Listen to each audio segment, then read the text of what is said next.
It's another Saturday, and today we got our very first pair of Air Jordan 2 Retros for the year 2014. And I gotta tell you, I was pleasantly surprised when I went to pay for this pair of shoes, and they were only $150. I've gotten used to the retail price point of $170 on retro Air Jordans. But come to think of it, the Air Jordan 1 OG has been $140, so it sort of makes sense that for the Air Jordan 2, Nike's charging just a little bit more, but not as much as the later models. Today we got the Infrared 23 Air Jordan 2, and it's the first Air Jordan 2 with infrared on it, but infrared has been a huge color in 2014. I wanted to take an opportunity to talk about where the hits of infrared and also the cement speckle came from on this shoe. And they came from the 6 and the 4, and we'll get to that in a minute. But for now, come on in and have a look at these three pairs. We've got two pairs of 1994 Air Jordan 2 Retros. These are the first Air Jordan 2s that Nike ever retroed, and then up top, the most recent pair.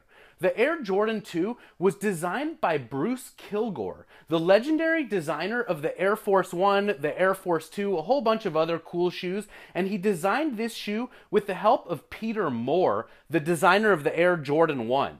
After the Air Jordan 2, Tinker Hatfield took over the Air Jordan line, and he started out with the 3 and designed pretty much all the cool Air Jordans up to the 15. He also did the 20, the 23, the 28. He's had his hands in a whole bunch of other projects as well. You'll notice that the Air Jordan 2 has removed the Nike swoosh from the upper of the shoe, and it's actually been replaced with this faux lizard-like material, and these shoes were designed to be very, very luxurious. They were actually made in Italy, and the thinking behind this faux lizard material is that snake skin and lizard skin is very fancy schmancy, and Nike really wanted to step up the Air Jordan 2 and make it really, really luxurious. You're also going to notice this wings logo on the tongue of the Air Jordan 2. This lasted on the Air Jordan 2 on the side of the Air Jordan 1, and it was replaced with the Jumpman logo on the Air Jordan 3, which Nike stuck with for a long, long time. Something cool about the back of the Air Jordan 2 is this little pattern right here, which can also be seen on the Air Force 2, which was also designed by Bruce Kilgore. The Air Jordan 2 is very cool and very underrated, but nowadays with the hype for all the Air Jordan Retros, it's no surprise that today's Infrared 23 edition sold out. Unlike these two pairs from 1994. You'll notice also a low top pair right here. Michael has a lot of amazing footage doing some crazy slam dunks in this low top. He actually wore the Air Jordan 2 in the first slam dunk contest that he won. Michael won 2 dunk contests back to back. They were the 4th and 5th slam dunk contests, and the 5th one he wore the 3 and dunked from the foul line. Let's move over and have a look at these two shoes right here. The Air Jordan 4 Retro from 1999 and the Air Jordan 6 Retro Plus from 2000.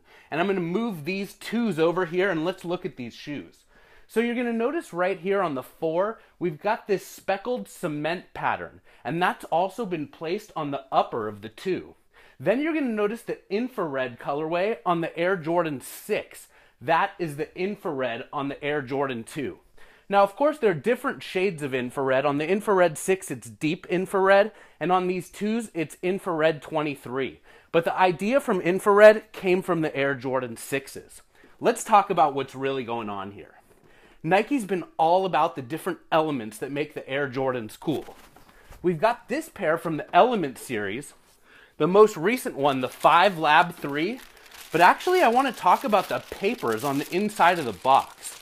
Come over here and have a look at this paper. You're going to notice that the paper that comes with the shoe breaks down a lot of the elements from the Air Jordan Element series.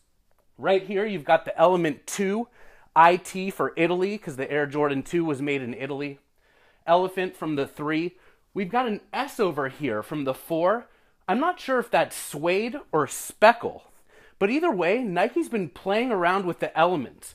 And whether they've been including them as a part of the Element series, or just putting them on the different Air Jordan models, or even on other shoes altogether. We've seen things like Safari foam posits. They're taking running shoes and putting them on foam posits. Today we got this whole mercurial pack of Air Max 1s. Air Max 1s inspired by soccer shoes. Last month, we had Tiempo soccer shoes inspired by Air Jordan 1 basketball shoes. It's getting crazy. It's sort of this cross-pollination of bits and pieces of iconic Nike shoes like the 4s and 6s on the newer models like these 2s. It's been a real pleasure walking you through the Infrared 23 Air Jordan 2s, talking a little bit about the history of the 2s, and pointing out where the cool bits and pieces of this shoe came from.